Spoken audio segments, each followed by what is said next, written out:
So today is Rheumatoid Arthritis Awareness Day, so get ready with me while I talk a little bit about the disease. I was diagnosed with rheumatoid arthritis when I was only a year old, so I was diagnosed with juvenile rheumatoid arthritis, but you can be diagnosed at any age and it mostly affects women. Women are more prone to getting rheumatoid arthritis. Rheumatoid arthritis can affect the joints. They become really inflamed and it can damage joints over time and also lead to deformities of the joints. It can also affect your heart, your lungs, and your eyes. With rheumatoid arthritis, there's a lot of things that can cause it to flare or cause you to have worse symptoms at any point.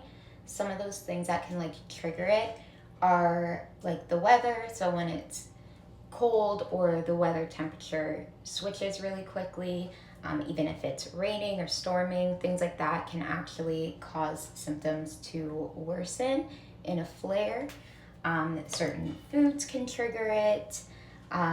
Getting up in the morning. So in the morning, you're known to experience stiffness in the joints, so it feels like it's harder to move in the mornings, and it'll typically go away. Well, it's different for everyone. For some people it lasts hours, for some it's only the first 20 minutes of the day. It really ranges.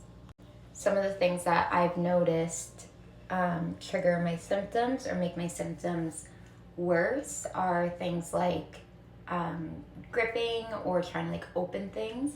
I struggle with that and it can be painful if I'm writing for long periods of time or doing anything where I have to hold something. Even cooking can make my joints hurt more. Walking and standing for long periods of time, going up and down stairs, all kinds of things like that that you wouldn't really think of until you're experiencing it.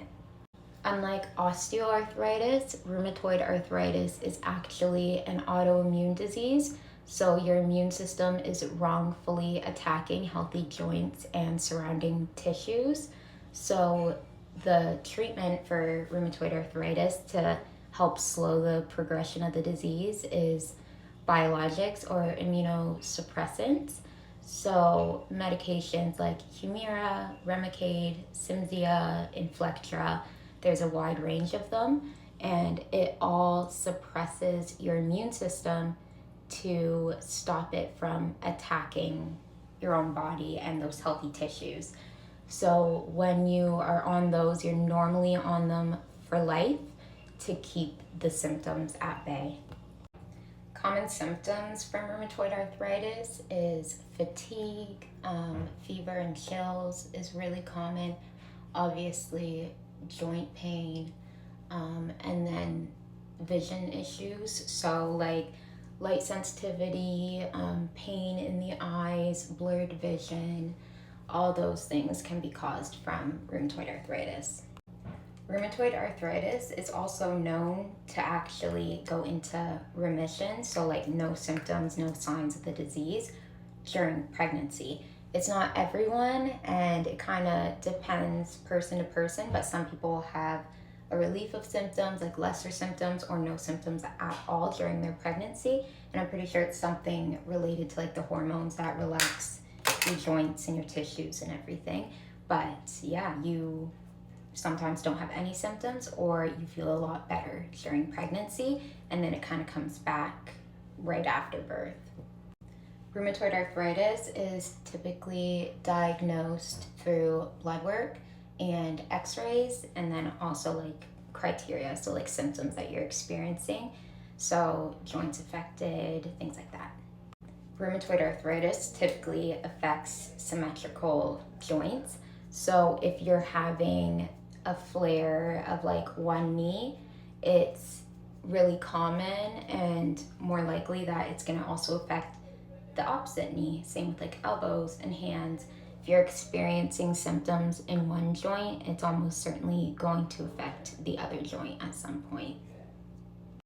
Rheumatoid arthritis is a lot more common than you would think it is, and it's one of the leading causes of disability. If you're interested in learning more about rheumatoid arthritis or wanting to donate, I have a link in my bio, and you can go on there and get a lot of great information, connect with other people, or choose to donate. So yeah, go check that out.